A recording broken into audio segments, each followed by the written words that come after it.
Welcome to the Collective Scope podcast, where we talk to great leaders who are influencing the next generation.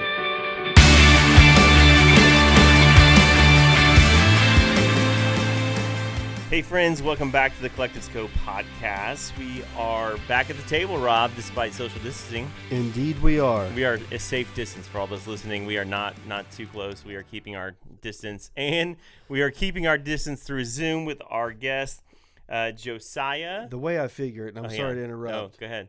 Just since we're in the moment. In the moment. I figure if I would have caught something from you, I would have gotten it by now because... We've been doing this for a while. So every disease. Neither one of us are contagious, I guess, is the good news to all those listening. Maybe we're immune to each other. That was a great start to the podcast. So let's welcome Josiah to the show. Josiah Kennealy. I'm saying it wrong still. Kennealy. Josiah Kennealy. Josiah Kennealy. Him and his wife Micah lead a Chi Alpha at Normandale Community College in Minnesota. They're pioneering young adult ministry in local churches through what's called Minnesota Young Adults. They've got a podcast. He's also a published author of a book we're going to talk about later in the show. So if you guys could just with us, welcome Josiah to the show. All right. You know, one of the things that I appreciate about Josiah already. Yeah. He has a true, genuine Minnesota accent. Yeah. And it's legit. Okay, so the Minnesota accent is one of my favorites. So long story short, my wife and I got stranded in Minneapolis probably like a month before this whole coronavirus thing hit.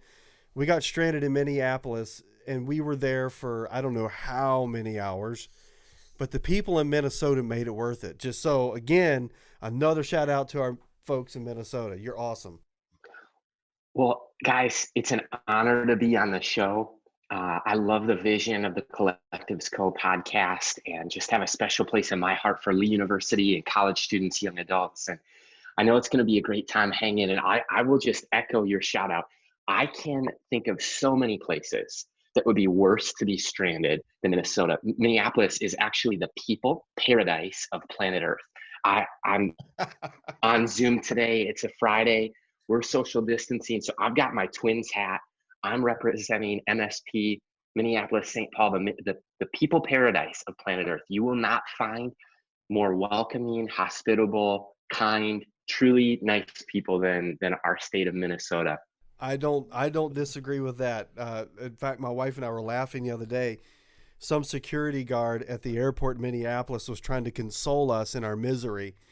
And just hearing them talk alone was enough to just take our mind off of it. It was awesome. I love Minnesota, man. I'm going to go up there. I'm going to spend some more time. Josiah and I can be friends for this sheer reason. He's a Twins fan, American League team. I'm a Cubs fan. Okay. Unless it's the World Series, we have no beef. I mean, no beef at all. So maybe if the Twins and Cubs are the World Series, we have to put the friendship on hold. But we can go with the Twins. So. And I'm a Vikes fan. Like, are you a Vikings fan? Okay, so I'm a Pittsburgh fan first, but I'm like a Minnesota Vikings fan. We've been friends second. 20 years, and I just found this out. I'm a Bears fan. How do we not have conflict yet? Well, I don't know. But Walter Payton is my favorite player of all time. You're complicated. So I'm a very complicated individual. It's a whole thing. Let's talk something of relative importance. So this is not a sports podcast. So it's the end of the season on the show, and I'm just all over the place. So you just got to deal with it. Josiah, you and your wife Micah lead a Chi Alpha ministry at Normandale Community College. For those of you that don't know, explain to us what Chi Alpha is. I'd be glad to.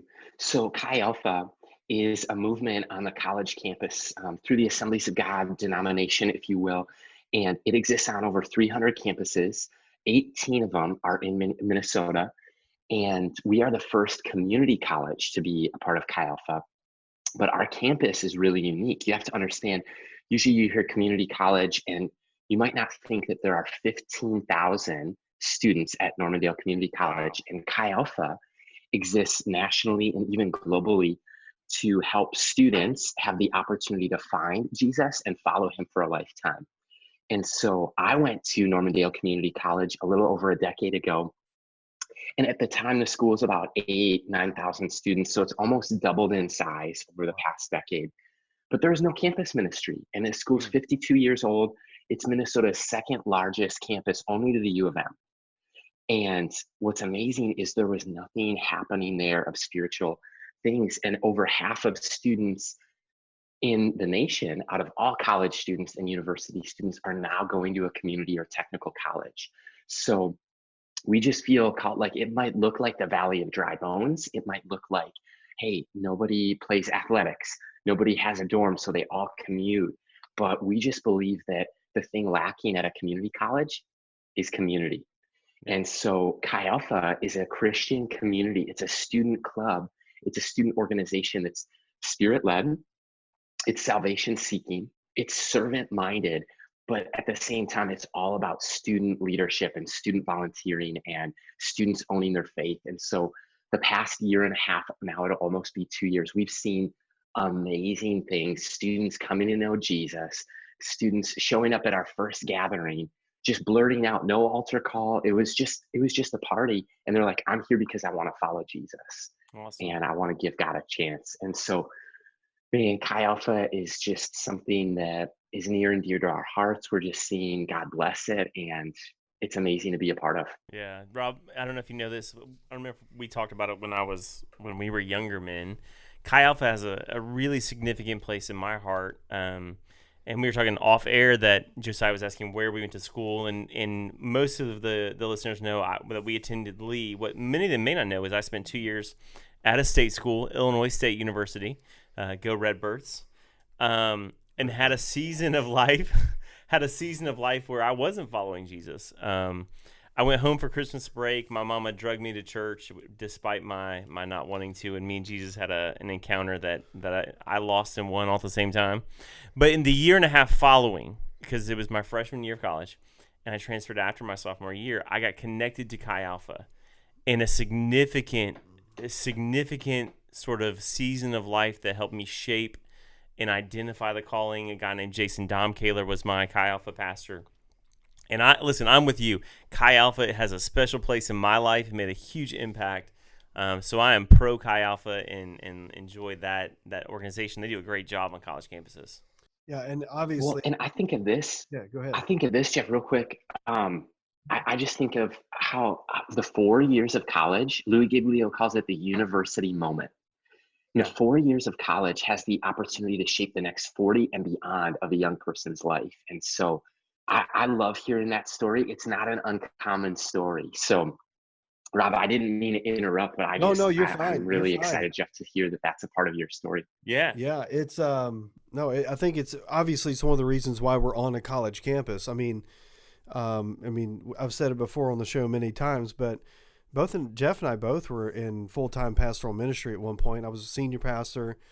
I was serving well and loving what I did as a pastor in California, but there was just something irresistible about this call and this opportunity to be on a college campus, to reach an entirely new generation, especially right now. I mean, Barna talks about this a lot. Matlock and Kinnaman and Gabe Lyons talk a lot about the rise of the nuns, the faith of the exiles, the digital Babylon, all this stuff that these college-age students are being notified as or known as. And so as I kind of engaged the literature and I engaged sort of that conversation about college ministry, and then I thought about the potential, the possibilities of serving and leading on a college campus and the impact that could only have, not for now, but literally for generations to come, I couldn't resist. And so when the call came for me to come back here, I mean, it was a significant moment for me. And I just love being on a college campus as I'm sure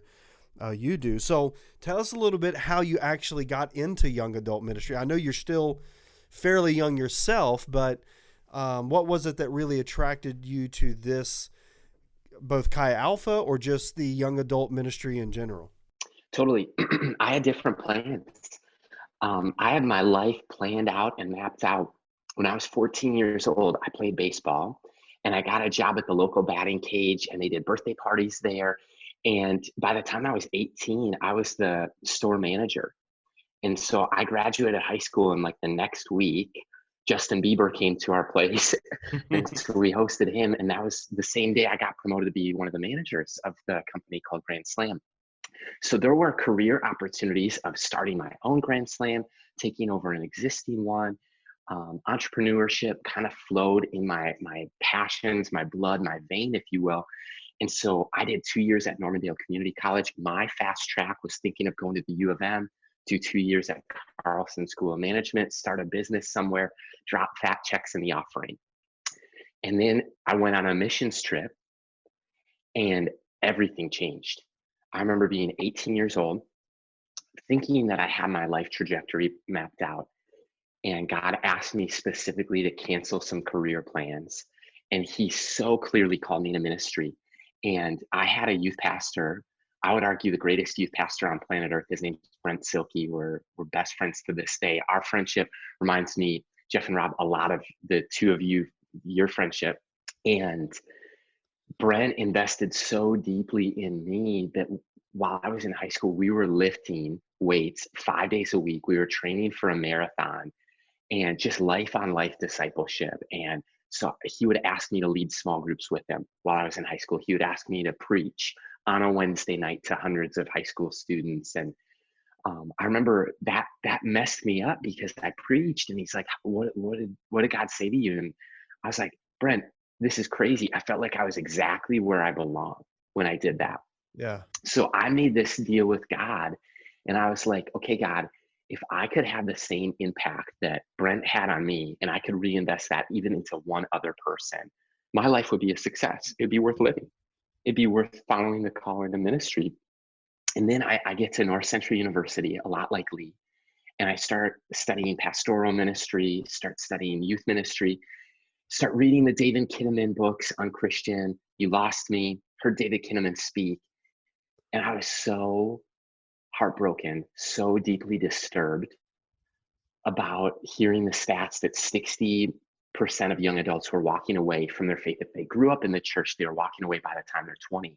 Mm-hmm. And at the same time, my high school class, we saw a mini revival happen where I didn't even invite anybody to church, but they started asking themselves to come to youth group, gave their life to Christ. And several of them are now literally Chi Alpha pastors across the Midwest. And just saw the exact opposite happen when you pray and when you fast. And our youth group got a new building.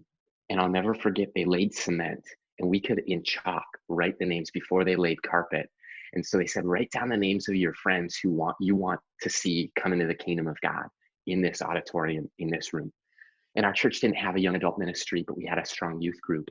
And I wrote down the names of my high school classmates and coworkers. And every single person who I put their name in chalk came to know Jesus during that time. So I saw that God was real, that I'd bother my professors, by the way. I'd ask our campus pastor, I'd be like, what about young adults? What about after somebody graduates youth group or graduates high school, graduates church? And he's like, you got to do something about it. So that was when I read the book of Ecclesiastes one afternoon. Notice I said afternoon, and that book, it'll mess with you. And just had a buddy in college. He's like, go read the book of Ecclesiastes. So I went to my parents' living room and had this absolute dorm dream moment with God where I said, God, my life might be insignificant or meaningless, but will you give me something to live for that's worth dying for? And that's where I have this vision of thousands of young adults on their knees, hands lifted in worship. And I can close my eyes and still see it, you guys. A generation, black and white, it's not color, it's just black and white, just lifting their hands in worship, bowing before the creator of heaven and earth. And so that got me moving really quickly into young adult ministry. I got 3 friends into a prayer room at church, just said, we need to pray about young adults at our church. And then after 4 weeks, we said, let's start a young adult life group with the blessing of our lead pastor. And it was amazing, like 16 people showed up. So many people would come that within 6 weeks, you couldn't open the door. It was all shoes. And our lead pastor found out about it. And he's like, let's have a barbecue in my house. And so like 150 young adults just show up in our pastor's house. And that was when he's like, Josiah, I feel like the Lord's asking me to hire you and give you a chance to see what God can do. And so went on staff for 6 years at Cedar Valley Church doing full-time young adult ministry. From there, got married, met my wife. We did a year together on staff at the church and then launched Chi Alpha at Normandale. And then that was the second year of our marriage, 2018, 2019. Now we're expecting our first kid, days away. And so, but Wow. man, that's our calling, is to know Jesus, to be known by this great God, and through the power and the passion of the Holy Spirit to make him known in our generation. That's Awesome. amazing. I think there's a significant thing that you indicated there in your story, which was phenomenal. And one of the things that I absolutely recognize is the need to help students get on mission or take missions trips. Now, you said that you took a missions trip and that changed everything for you. So one of the things that we did here last year, my office runs our missions experiences for the campus.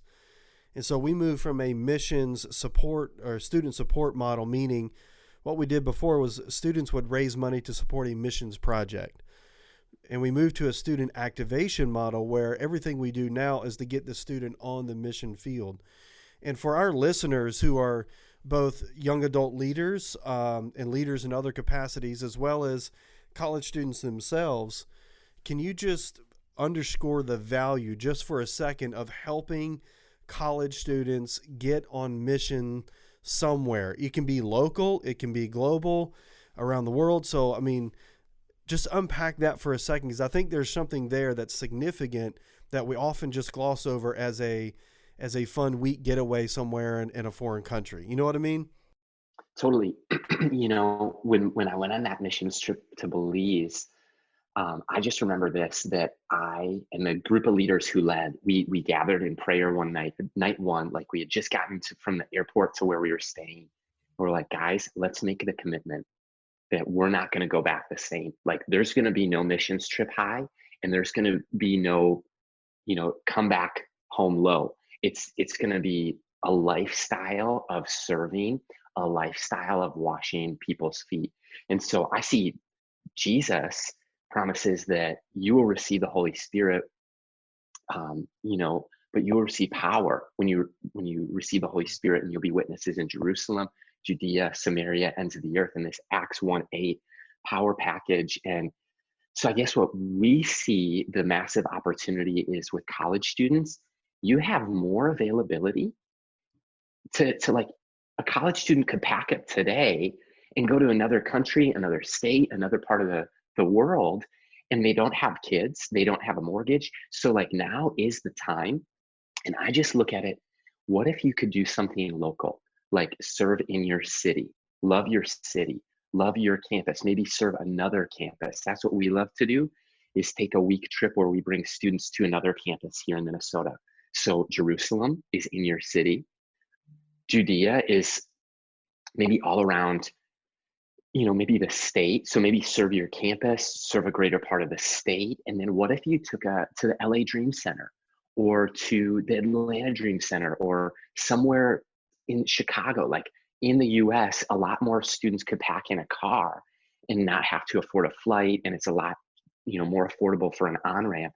And then I do look at the globe. God's heart from the very beginning has been global. And so a global missions trip totally impacted my life. And so what if every 4 years there was an opportunity for every student to go on a global missions trip? And so I just look at, man, when I went to Belize, or when we've brought students to China or India or Costa Rica, that's been a wake-up call for myself to move beyond myself. And then there is an opportunity for a missions trip high, for sure, but you can come back determined not to just have an experience, but to commit to a new lifestyle of moving Right. beyond ourselves. Yeah, I think one of the things about mission trips is we often think we're going to serve somebody else, and we do. But I think the person doing the work typically has the greatest experience. I mean, I'm not downplaying what happens on mission trips. There's salvations that happen. There's healing that happen. There's great things that happen for the people you go and serve. But there's something about when you go and see through the lens of somebody else sometimes, a different cultural experience, even a different community experience. You talk about Josiah going to another campus. There's something eye-opening that you see outside, but you start to see inside. You start to see yourself a little bit in this self-reflection, and I know on some mission trips I've been on are some of the clearest moments I've heard God speak. And I don't know why that is, other than maybe it's just I'm more quiet in those moments, or God's not God's more anything, God's always, but maybe I'm just more attentive in those moments to hear him. But I think what you're saying about mission trips are significant. So as you're leading these trips, how do you guard that mission trip high? Because it's very real. Like God was so good when we were in Belize, but we're going back to Minnesota and it's not the same. Yeah, I mean, part of it is a reality, and part of it is it's like Mark Batterson talks about, a change of pace and a change of place will lead to a change of perspective. So it's like a global perspective can best be discovered when you are gone, like when you're in a different part of the globe. And then I think that creating a space to celebrate the testimonies, what we always try to do is send thank you cards that also invite every person who gave to a mission trip into an auditorium to hear, not us, but hear the students share testimonies. Yeah. And now they get to share their testimony with a group of their peers, with a group of their parents, with a group of their partners who sent them. And I think that the other thing is just the idea that we can wash feet now, like when we're in Belize or when we're in another country or another state or another campus, we can cast the vision of coming back changed. We're gonna never be the same. And so I think that it all boils down to, I'm committed as a Christ follower to washing feet. Yeah. I'm committed that I'm gonna serve my campus, I'm gonna serve my city, I'm gonna serve the globe. And it's not just a 10-day deal. I'm going to find opportunities to wake up on mission every day. Yeah. But I think that's really one cool thing about the age group in which we're currently serving and working with is they are so cause oriented. It's not difficult to help them find or attach a value to something, right? And I think one of the Jeff and I are very careful to criticize leaders and pastors and churches and things like that, and that's never our intention, especially when that's who we are. But I think one of the great opportunities we miss as pastors and leaders with young adults is we overcomplicate the need to actually help attach cause and value. And so we think it has to be something, really aesthetically like attractive in order for them to get engaged. I don't feel like that's the case at all. You can feel free to kind of push back. I think that's an important aspect, but I think what they're really seeking after is value behind the action. And anytime that we can assign value behind the action, I think it eases that on-ramp for them, like you were talking about, to actually step out and do mission. So I don't know. I mean, you agree, disagree, push back? I mean, Totally, because I mean, we see great value in like experiences, and even there's a organization here locally that we love. It's called Venture, and they do tough things for people in tough places, and they'll run across states and bike across countries for the vulnerable, for the oppressed, and raise millions of dollars to rescue women out of sex trafficking, to feed the hungry, to clothe people who are in need, and different things like that. And one of the things that anytime we do a run, what we learned from Venture is like, if you're willing to do the run, but you're not willing to be an usher or a door holder or a greeter at your church, then you've mistaken like what community and needs within our community and beyond the so nothing is greater, nothing is lesser in the kingdom of God. And so I think you're spot on when it comes to serving in causes that, we can't meet every need, but are we meeting a need? right, Yeah. right. Yeah. When it just shift gears a little bit, I know we've been talking about missions, which wasn't really expected, but it's a good conversation. Yeah. But you're doing some unique work, and college ministry has a unique element to it, because it's sort of this bridge between youth group, kids that were in youth group or not, and we can't make that assumption always, but and the greater church. And Rob and I really, and we've said this every time, I think every episode, and I know y'all are tired of hearing it, but we got into this because we wanted to answer the question, why are young adults leaving the church? Are they coming back? So from a campus ministry perspective, you're sort of in the nitty gritty there at your community college. How are you getting students connected to the local church? I think my wife Micah and I are really blessed that we pioneered something at Normandale and we didn't take over something existing. So we're able to pray and fast and hear from God and then set the culture of the new norm however God chooses to lead him. So I think you're right when you say the culture has been very siloed with campus ministry, that the campus ministry becomes their church. Yeah. And then when they graduate, it's almost a worse attrition rate than Yeah. high school off to college loss of faith. College, I was a part of crew, or I was a part of Chi Alpha, or I was a part of a campus ministry. And now my faith is gone because I can't find a church that's all people that look like me, that's all the same season of life or stage of Yeah. life. So, what my wife and I are very passionate about is that any student who comes to our campus ministry, we really encourage them to find a local church. If they came with a friend, where does your friend go to? So, there's dozens of local churches represented in our small campus ministry because we say that this is not your church. We are not your mentors. So you need someone in addition to us speaking into your life that has gray hair. And that's the beauty of the intergenerational church is the church needs the passion because the wave always starts in the student section. So you take out the student section, there is no wave. There is no passion, there's a lack of energy. But at the same time, if you fill only the student section, there's a loss of wisdom, there's a loss of knowledge, there's a loss of discernment, and we repeat the same mistakes of society and history and spirituality and faith because the reasoning and the logic of intergenerational relationship is gone. And so we need both, and the church is best in its fullness of glory of the mission of God when we are on the go. And so that's why the parachurch organizations are so vital and important. It's an extension of the local church. And for a campus ministry, it's vital and important for them to share the importance of the local church. Because the reality is, if we serve students a short-term missions trip of 10 days, we're going to leave them starving for more. We're going to leave them with a spiritual high. And the same thing is if we give them 4 years of a campus ministry community experience, but they've never fallen in love with Jesus and they've never fallen in love with the bride of Christ, which is the local church, we're actually doing a disservice because then when you graduate college, you get a career, you couple up, you start finding a neighborhood and a calling and a passion and having children.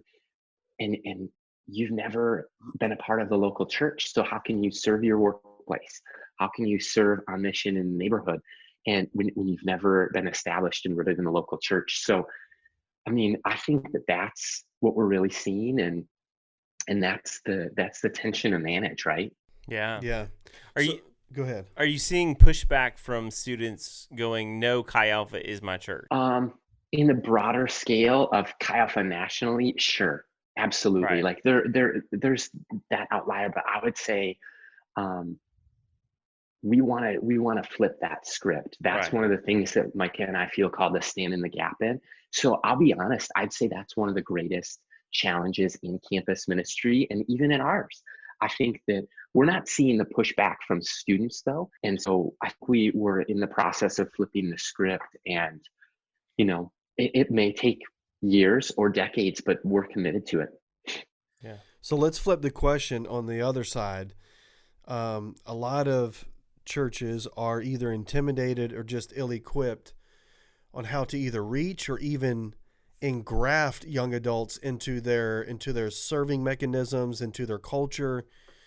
So, what are your ideas on how we help churches actually reach and integrate young adults into the life of the church? I love that question. That's a passion point of mine for sure. Because young adult ministry is not simply youth group 2.0. It's Right. not. Yeah. It's totally different. It's and it's not church junior. It's no lesser. It's serving a unique category, a unique population in a unique setting. And so all that to say, I would say that what we really see the significance of integrating into the local church, like churches, when I started as a young adult pastor, in the state of Minnesota, I could find 4 other people who were doing young adult ministry. And then over the course of the past 6, 7 years, and then now 2 years into Minnesota young adults, we see over 45 people are a part of our network of Minnesota young adults as college pastors, young adult pastors within the Twin Cities or within, so more churches than ever before are choosing to say we want to start a young adult ministry or strengthen it. And we're seeing this work in multi-site models, Mhm. suburban churches, urban churches, and then rural, because what we see really works really well to integrate young adults into the lifeblood of the church is not necessarily to start a separate gathering or a separate ministry, but to create a place where they can have a small group together and do life, do discipleship. And a small group works in a rural setting of a small church of, the average is 50 to 100 people. So you could have a small group of 6 young adults, 12 young adults in a rural setting. You could have in a setting of, you know, suburban church, you could have several life groups or small groups of young adult ministry. You could have some for college students, for young professionals, and then also for young couples without kids. And so I think that the biggest thing to say is that your voice matters and we welcome you. We want you. We've expected that you would come. And I remember, just as an answer to prayer at the church I was on staff at for 6 years at, we saw by the time that, like, this was not the case, there was no young adult ministry, very few young adults attending in 2012. By 2018, 75% of all of their first time visitors were 18 to 30 year olds. They're Wow. young adults. Yeah. And I think you pray that in, you fast that in, you believe that. And then we saw young adults serve in every single ministry of the church. So you went to Cedar Valley Church. Tiny Valley was the nursery, birth to 5 year olds. It was the vast majority of people serving were young adults. You'd go to the worship team, all young adults. You'd go to the youth group filled with young adults serving. Kids church, a lot of the leaders were young adults serving. Running the coffee cart, young adults. And so young adults actually respond well when they can serve side by side with somebody who's 60, 70 years old, because they have a profound respect for their grandparents. Right. And so even just creating a space where my wife had this idea where we started a mixer event, and we had all of the senior adults ministry come to tables, and we had all the young adults come to tables. And we filled our church atrium up with tables for young adults, for senior adults, and they shared a meal. And mentorship came out of that, friendship came out of that. And I think that something is so much better than nothing.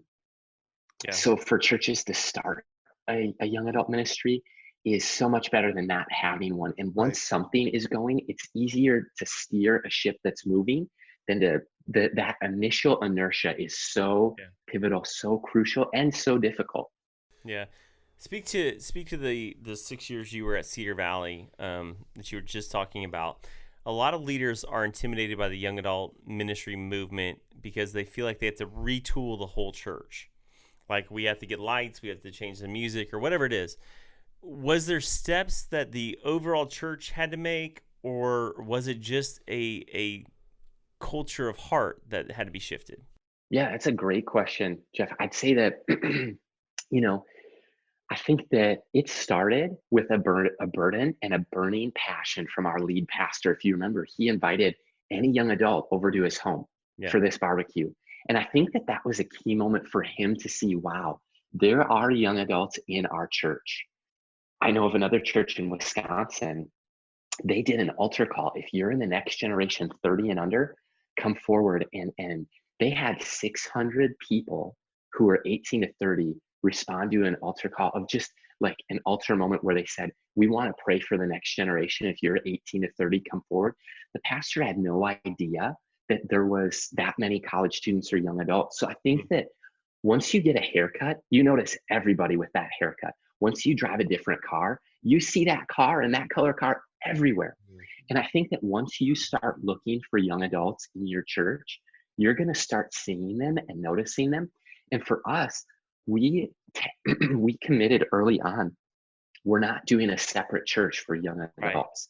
We're a part of the lifeblood. So it wasn't like our whole church changed overnight.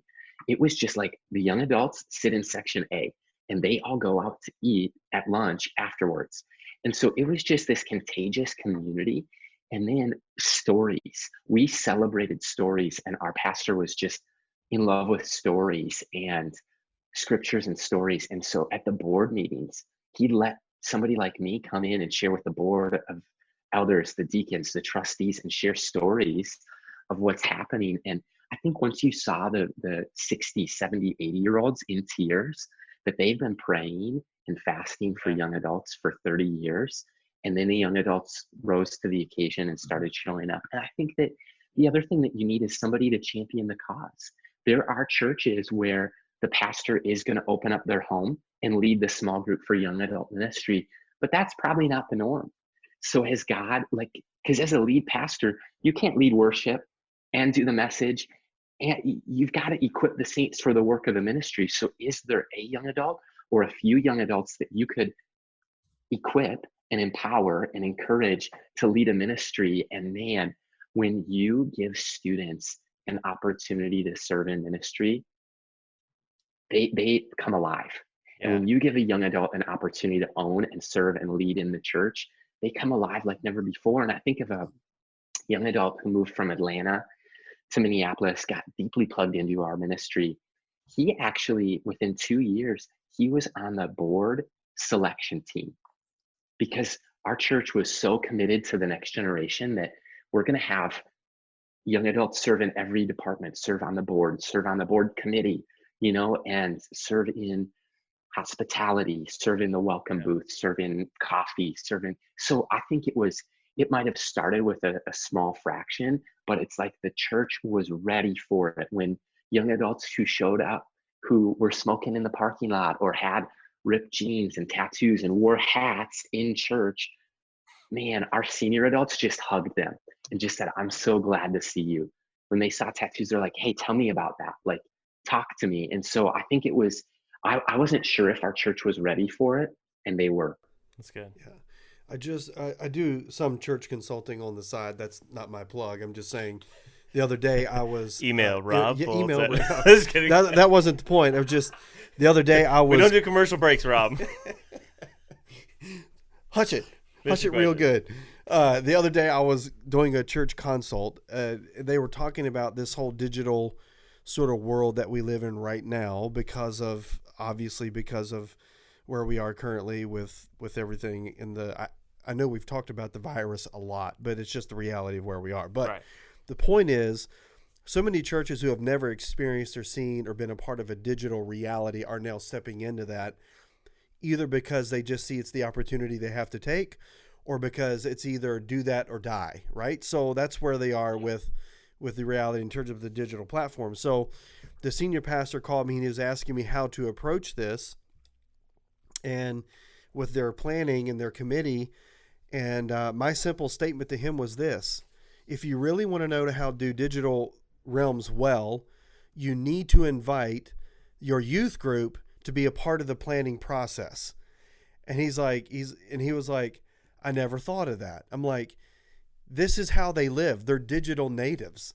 This is what they do every single day. And they can do in 15 minutes what would take you 2 weeks to learn, right? So I think what you're saying about inviting young adults into a board meeting to talk about the future, to talk about innovation, to talk about new ideas, that can be intimidating. Yes, it can be kind of crazy sometimes because we don't understand what they're saying half the time. I don't, I'm a big fan of emojis and all that kind of stuff. I emoji, you know what I'm saying? I'm a good emojer.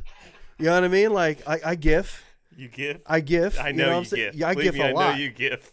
I over GIF probably. Wish you would over GIF a little more. Yeah, so I get it. Like, and that can be intimidating, but that's where the life lives. That's, you know what I'm saying? It's where we collide those intergenerational conversations, wisdom combined with innovation. It's learning to both maintain and hold true to the values and the wisdom and the vision and the mission and the burden of the local church at the same time while pushing it and progressing it forward. And I think that's what makes the church, and I despise the word relevant, so I'm not going to use it even though I just said it, but that's what makes the church accessible and effective in their communities, right? Matthew Barnett, you mentioned your Dream Center LA.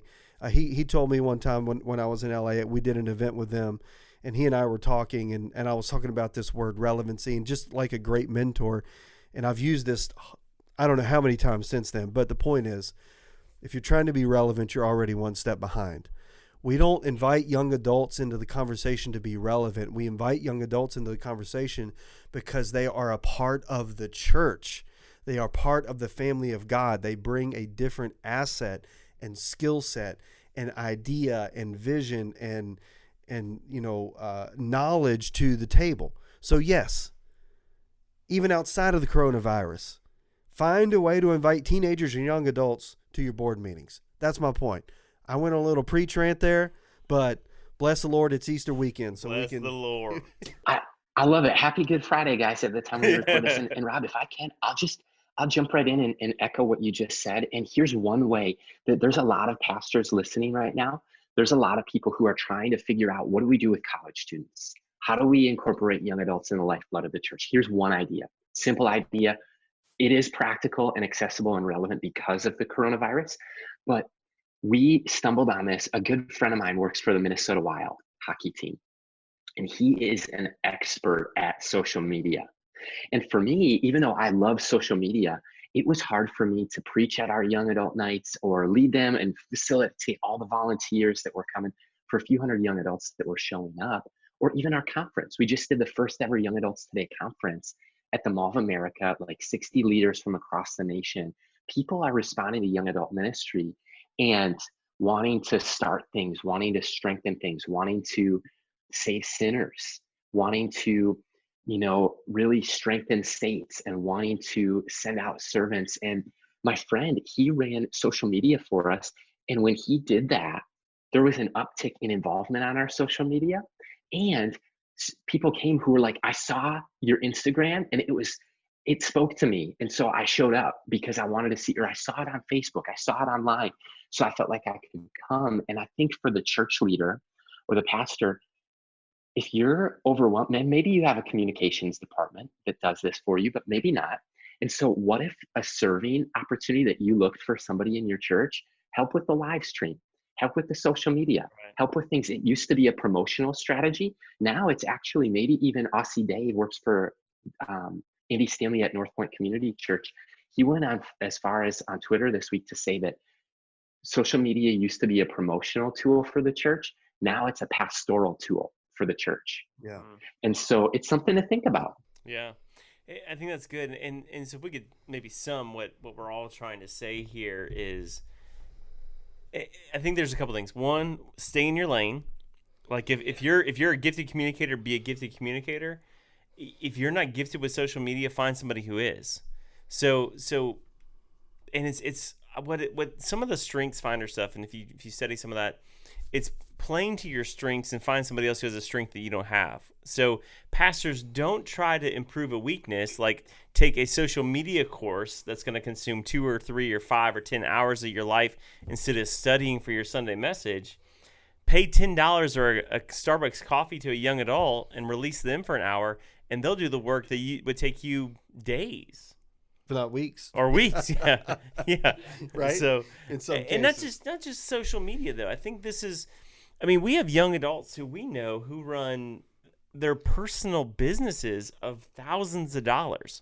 They're making hundreds of thousands of dollars of sales in their 20s off Insta brands and whatever else they're doing.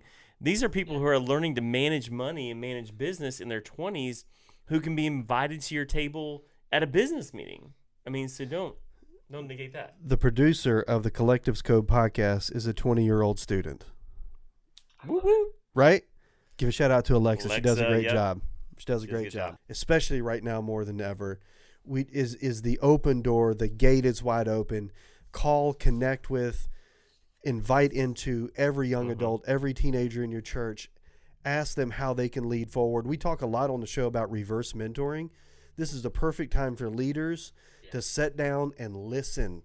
Yeah. Like this is not about your pride. This is not about your ego. It doesn't mean you're a bad leader.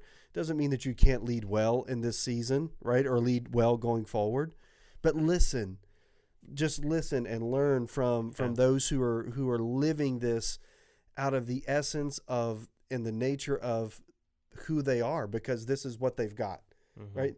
this generation, this Gen Z generation that we're all dealing with, will never know what it's like to not have internet. I remember the first time I got on the internet. Do you remember the noise? I was so confused. The dial-up noise, Oh, like it rings in my ears. At Piedmont, Virginia Community College, a friend of mine took me to the computer lab. He's like, hey, let's check the scores. I'm like, the scores of what?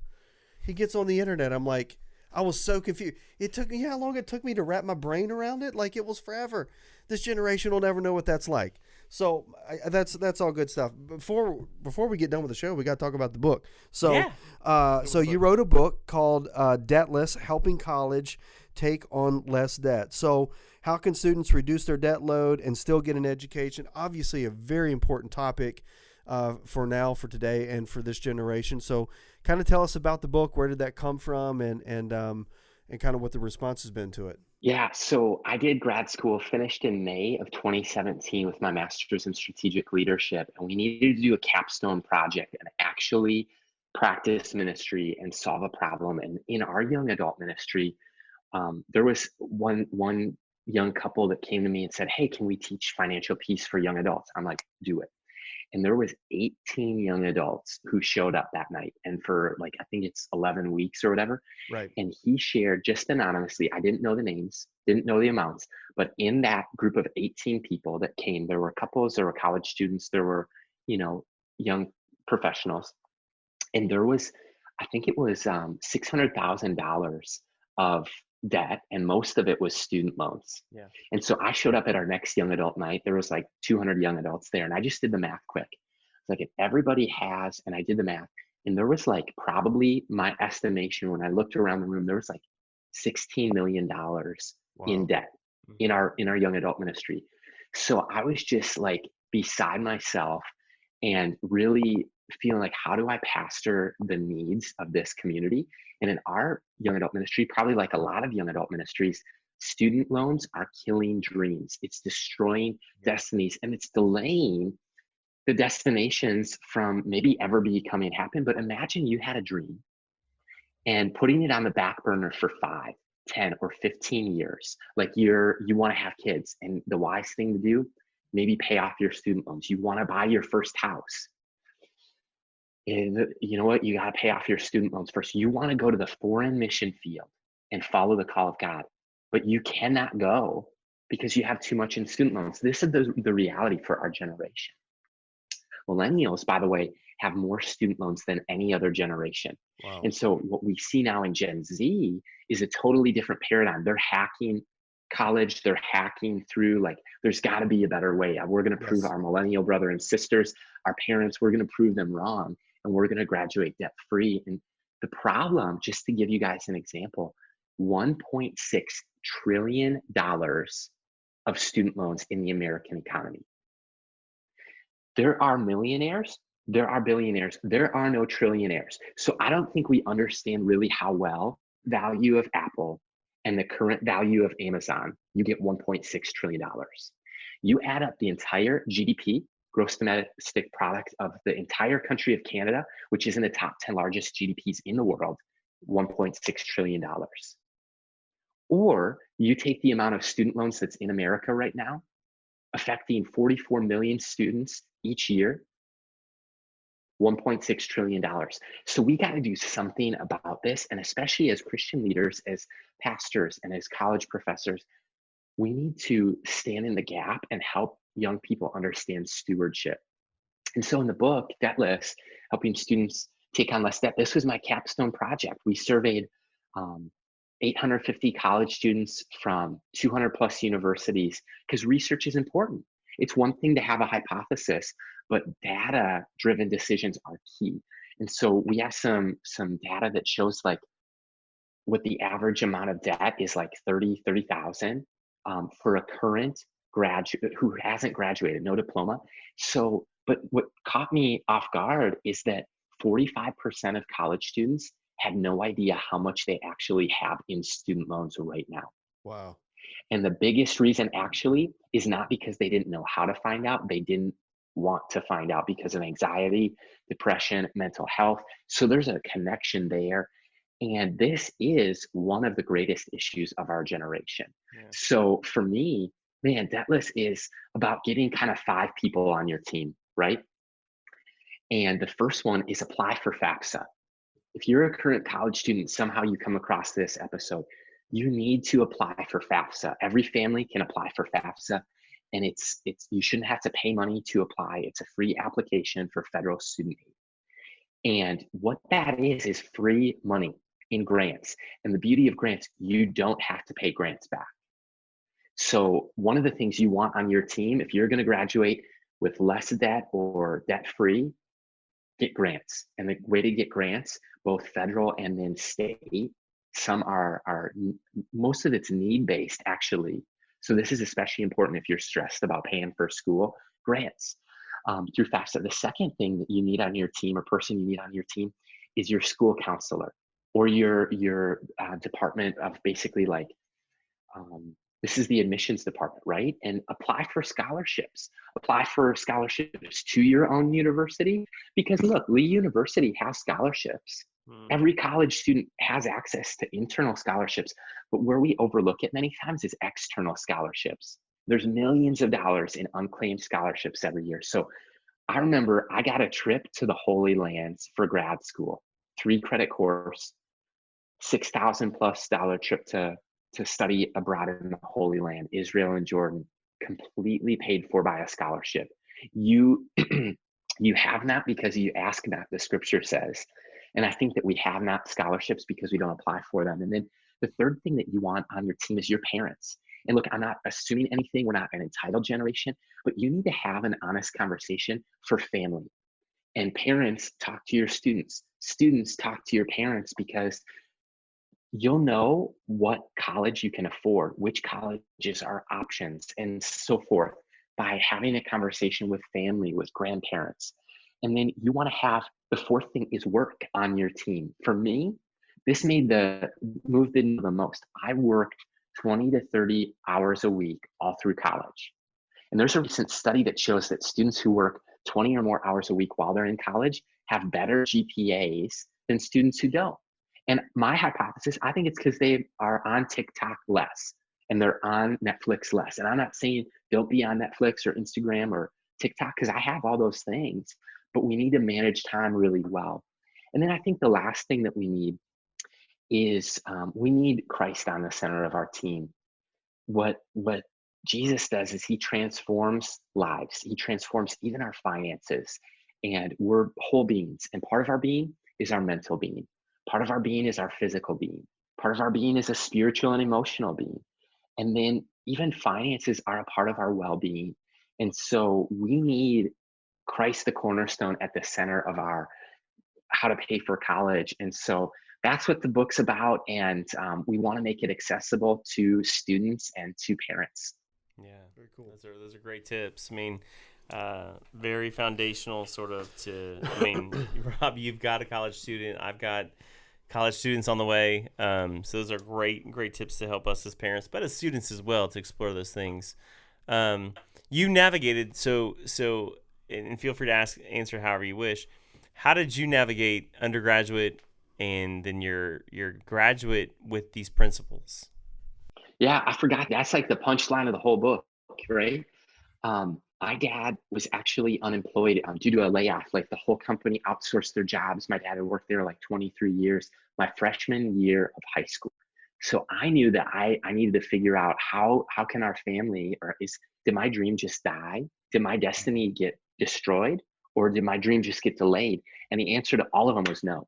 I was actually able to go to college. I was able to go to an associate's degree, a bachelor's degree, and a master's degree, all debt free, because I set out to, and I made the goal, and I worked. I applied for scholarships. I did live at home, especially during community college. Like, man, that gave me the opportunity to live at home for free, pay for college for cheap, and also save for the next couple of years of college. So that's the nutshell. But man, it's totally possible to have a debt-free degree, or there are degrees that are more expensive, like a doctor or a lawyer or different things that require a doctorate.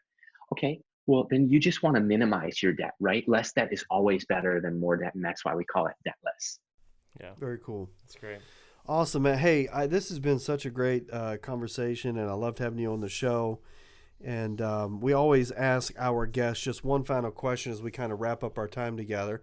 And that question is, what is one lesson you learned in college that did not take place in the classroom?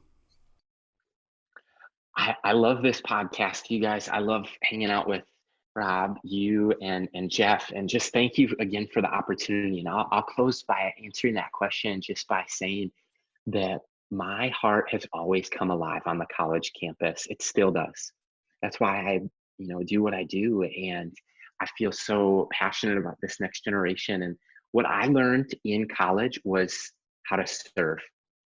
Like I went to class. I rarely, if ever, skipped class. Our college had a daily chapel. I looked at, man, if I had to miss chapel, I never called it, I skipped chapel. Man, I had to miss chapel today because of this commitment or that commitment. But I learned to serve in the local church. So you look at, for me, key anchors were chapel. That built my life, man. Like, then I look at the classroom that helped me learn and grow and learn theory. But for me, I think practice, and I'm a practitioner, I'm a hands-on tactile learner. And I got in a local church and served the same local church all through college. And I was a youth leader. I was an intern for like 2.5 years. Usually you intern for a semester or a year. I just kept interning until they hired me. But here's the thing that I felt God speak to me, and this might be just for me, it might be for all listeners, but I think that stewardship is so important. Sacrifice is vital. And sowing and reaping, like what you reap is what you sow. And so I felt like God spoke to me when I was working at the business. Like I did 8 years at a local business, 4 in high school, 4 in college. And I felt like he said, treat these coworkers like they're your church. Treat these customers like they're your church, like they're your congregation. And so I learned to serve and lead, but also in the local church. I felt like God whispered this to me. I'll never entrust you with a ministry of your own or a vision of your own until you learn how to sacrifice, steward, and serve somebody else's. And so for me, man, getting on a mission trip, getting a global perspective, these things that we've kind of talked the whole conversation about, like learning how to wash people's feet, learning how to stack chairs. And I think, what do most college students in ministry want? Well, they want to preach, man. They want to lead worship. And those opportunities will totally come if you sow and reap, if you serve, if you steward the opportunity well. And so I would say I learned to serve. And if I had one thing to leave high school students listening, college students listening, listen, young pastors, serve anyone else's vision that God's asked you to serve as if it were your own. Because what if everyone who ever volunteered for your church someday, or your college, or your campus ministry, what if everyone serving on your team was the attitude you carry? And I totally believe that if you want faithful volunteers and not flaky volunteers, it comes from stewarding, sowing and reaping, and serving now, and you'll reap that, and your future self will thank you. Yeah. I appreciate Josiah repeating some things we say often around here. Serve and stay planted. We're trying to convince college students to serve and stay planted. That's so right. I appreciate you repeating that and echoing that for us. Josiah, how can people stay connected to you? I am the only person whose name is Josiah Kennealy. So I'm active. I have a website, josiahkennealy.com. I have social media across all platforms. Is the little @ symbol, Josiah Kennealy. And so, man, I'd be honored to stay in touch, whether it's through email, josiahkennealy@gmail.com, whether it's through the website, whether it's through social media. I try to respond to every message. And I figure if somebody types a message to me, I owe it to them to type a message back. Awesome, man. Hey, bro, we appreciate you being on the show. And as we always like to say here at the Collective Scope podcast, you got a seat at the table, man. Yeah, thanks for coming on. Thank you so much.